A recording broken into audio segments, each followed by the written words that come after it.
Cor unum et anima una, satu hati satu jiwa, quid bene cantat bisorat, Santo Pontianus, doakanlah kami. Terima kasih untuk Bu Elis dan Bu Ana yang sudah hadir mewakili bidang-bidangnya. Memang beberapa orang sudah memastikan diri itu tidak hadir karena pekerjaan dan juga ada yang sakit ya. Seperti yang sudah kita tahu bahwa pengurus ini sudah ditetapkan oleh PJ Wali Kota 9 Agustus 2024. Sebenarnya SK pertama kita itu 13 Agustus tahun 2019, di mana pelindung kita adalah Santo Pontianus ya. Tetapi untuk SK periode ini dipercepat 4 hari jadi 9 Agustus 2024, tetap ulang tahunnya tetap sesuai dengan SK pertama yaitu 13 Agustus. Nah, artinya dari 9 Agustus kita itu telah sah menjadi pengurus LP3 periode 2024 sampai 2029 ya. Seharusnya ada program-program yang dapat dilaksanakan selama 5 bulannya.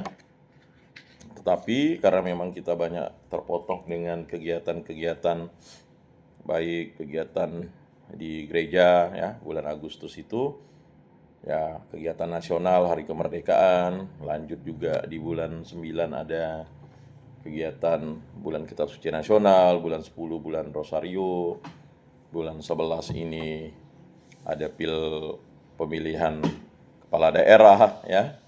Nah, Desember ini 1 Desember kita dah minggu Advent yang pertama, pasti ada kesulitan yang akan dihadapi, yaitu persiapan Natal katanya.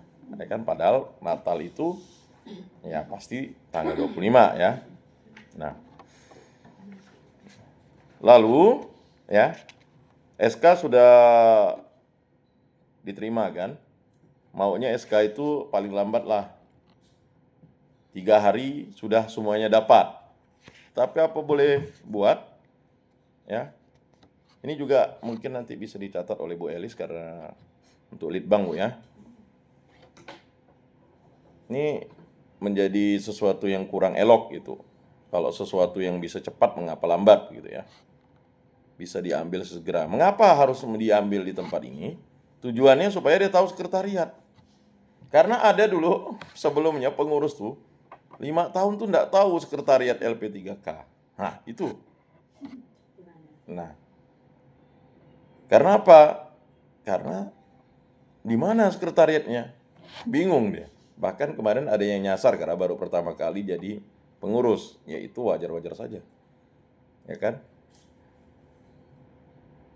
Jadi bukan tujuannya untuk mengerjain para pengurus, tidak. Total pengurus kita ini kan ya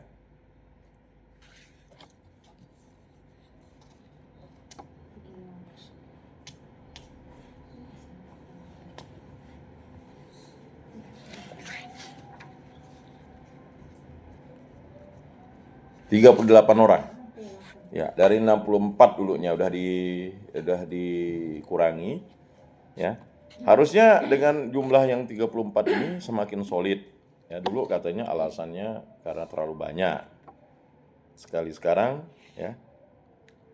Nah, ini penting ya.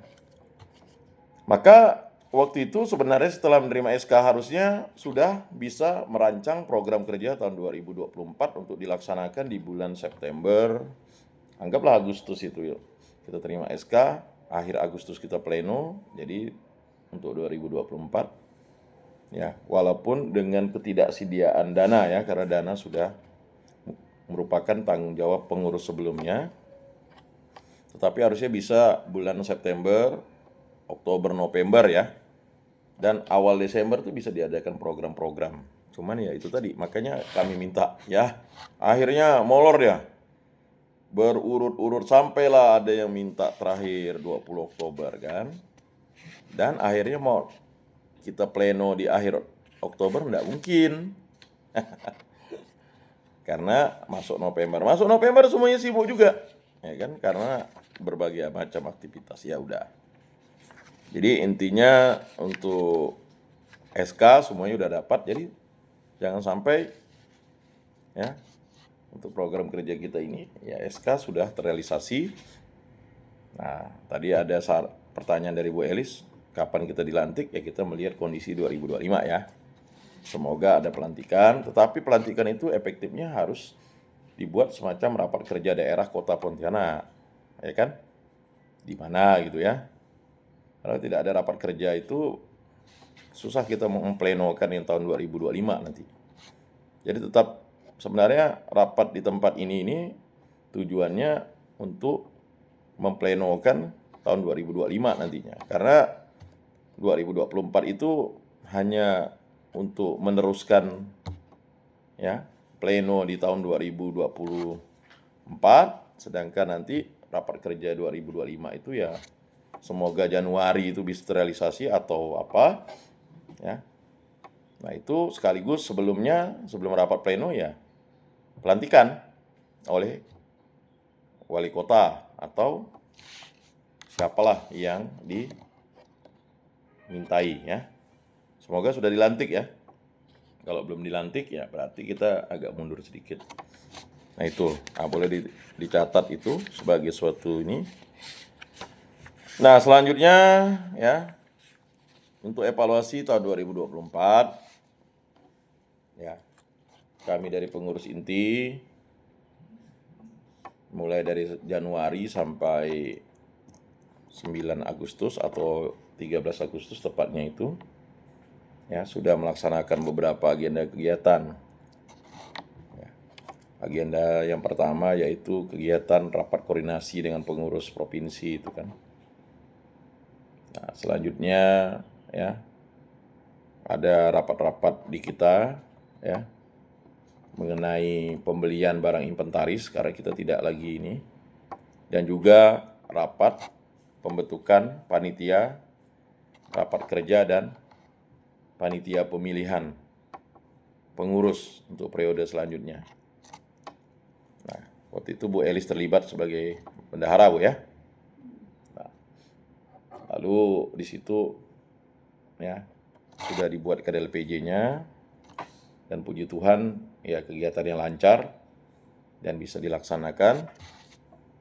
Itu agenda kita. Selanjutnya juga bentuk perhatian kita kepada pelatih yang melatih paduan suara yang berasal dari kota sudah diberikan apresiasinya.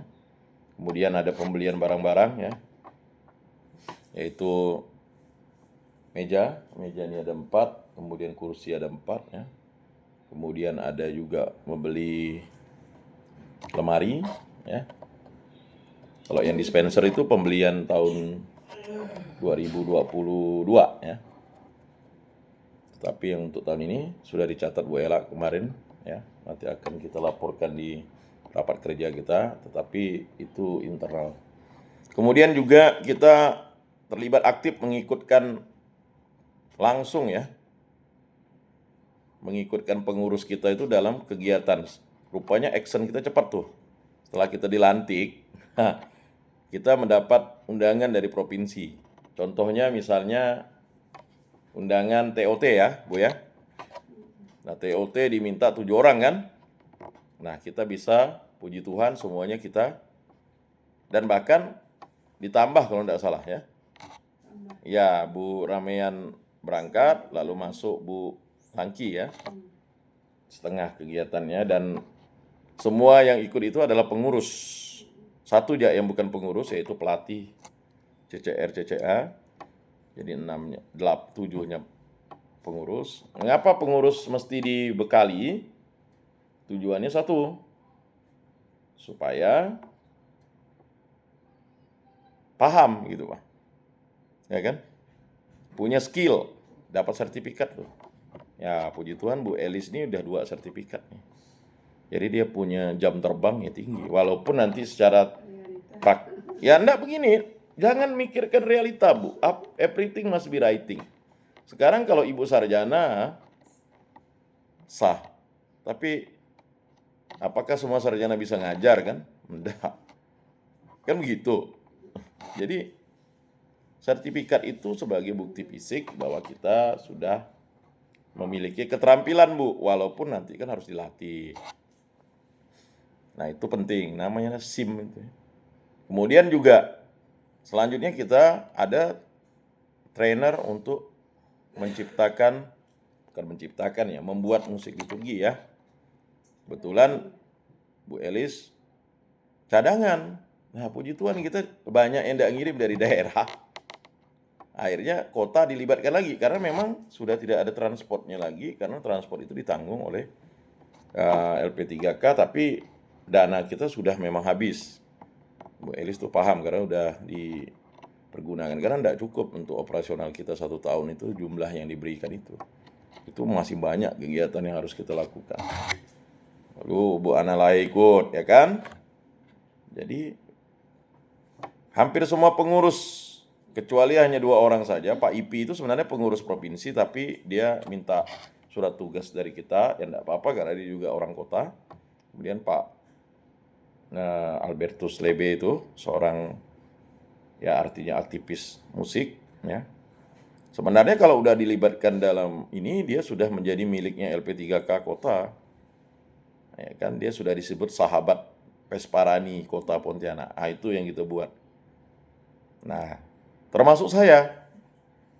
Dengan Bu Emiliana awalnya cadangan, akhirnya ikut juga, ya dapat keterampilan. Nah, keterampilan itu ya puji Tuhan kan. Kita semua bisa, yang termasuk lagu Bu Ana. Ya masalah mau dipakai enggak, yang penting kita sudah produktif. Semuanya produktif kita.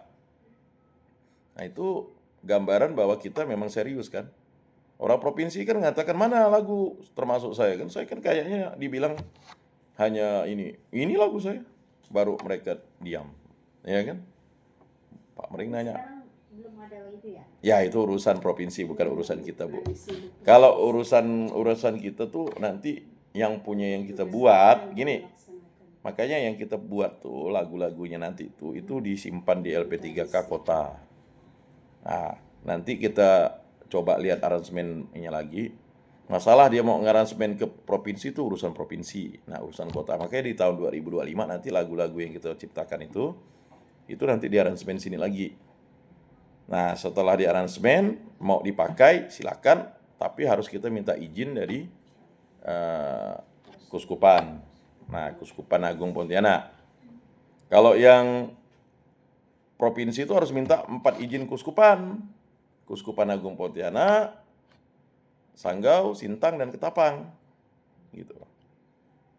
Nah, jadi lagu-lagu itu boleh. Ya kan? Atau kalau mau dinyanyikan di tingkat parokial, udah disetujui pastor paroki, silakan. Tapi hanya sekedar untuk ini, hanya untuk expose.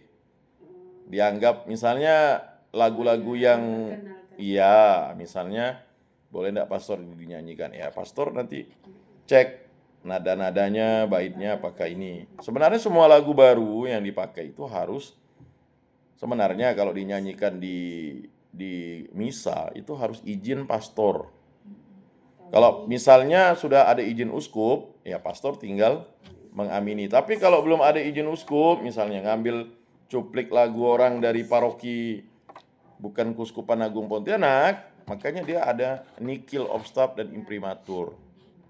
Nah, kalau misalnya lagu itu hanya khusus dinyanyikan di paroki Stella Maris, ya hanya di paroki Stella Maris, bukan untuk dikeluarkan di paroki lain, karena itu sifatnya eksperimental namanya tuh, ya kan? Ya, artinya kan lagu itu kan biar disondingkan dulu di Stella Maris, sudah banyak umat paham, baru di beberapa paroki dinyanyikan. Nggak langsung ngambil. Kadang kita nih yang punya Kuskupan Bandung, paroki di Surabaya, karena kita pernah ke sana dengar nyanyi lalu dengar di YouTube, ambil. Nah, nggak bisa tuh. Tetap otoritas. Saya ada dengar kan keluhan, misalnya di paroki A tuh nggak boleh menyanyi. Ya udah ikuti aja, karena kan pastor paroki adalah wakil uskup. Ngapa di paroki katedral boleh? Ah, itu kan pastornya mengizinkan. Lalu ya kan uskup juga memberikan keleluasaan. Ingat, keleluasaan bukan kebebasan ya. banyak disalahartikan keleluasaan untuk eksperimental. Bukan tujuannya untuk menggantikan ini. Kalau musik liturgi ya musik liturgi, tidak ada urusan menggantikan. Ada hal-hal yang non-negotiation. Yang non-negotiation itu sebenarnya tuh ordinarium. Nah, ordinarium ini masih ada yang pakai gaya-gaya yang harusnya ordinarium tuh kata-kata itu harus sama. Dari Tuhan kasihanilah, sekarang tidak ada kemuliaan. Kemuliaan itu harus sesuai, tidak ada nambah-nambah. Kan kalau lagunya nambah-nambah, itu berarti tidak sesuai dengan, kan kemuliaan itu kan harus sesuai teks. Ya, pokok yang nambah-nambah tuh misalnya, misalnya, pujilah Tuhan. Nah itu kan sebenarnya bukan lagu kemuliaan. Itu udah dianggap lagu rohani sebenarnya. Dia tidak masuk liturgi karena apa? Dia sudah merubah teksnya. Nah, nanti kalau misalnya diberitahu saja kan, ada beberapa kali itu Bu Elis ya, saya dengar, bagus lagu gaya keroncong tuh kan, tapi dia udah merubah teks. Dia harus tetap enggak nambah, enggak kurang ya. Misalnya lagu kemuliaan ya kemuliaan yang ini. Persoalan orang bilang kolot, itu kolot dari mana? Gereja Katolik sudah 2000 tahun. Gitu. Enggak ada. Ya kalau memang sekarang kalau di kita berbahasa Latin ya berbahasa Latin. Cuman yang saya heran juga bahasa Latin kok ada pakai solo. Ingat lagu Ordinarium itu enggak pakai solo. Karena apa? Lagu itu umat harus tahu nyanyinya. Ya. Lalu ada solonya pula, kayak Anak Domba Allah. Loh, kok Agnus Dei pakai solo? Enggak. Itu sebenarnya aktus ya pokoknya umat langsung. Kor itu hanya mengatur irama umat supaya umat tidak jauh benar. Kalau umat memang nyanyi lambat cepat sih urusan umat.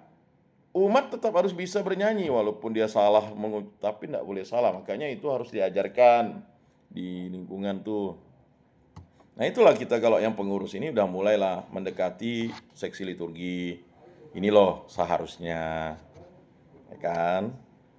Nah karena ada di beberapa gereja, kalau di BMJ masih menggunakan Mada Bakti Kalimantan, ya. Tapi di Kota Baru dengan di Siantan pakai puji syukur, ya. Lah kalau kesepakatan para pastor sedekanat Kota dan Kuburaya ini bagaimana? Ya kan?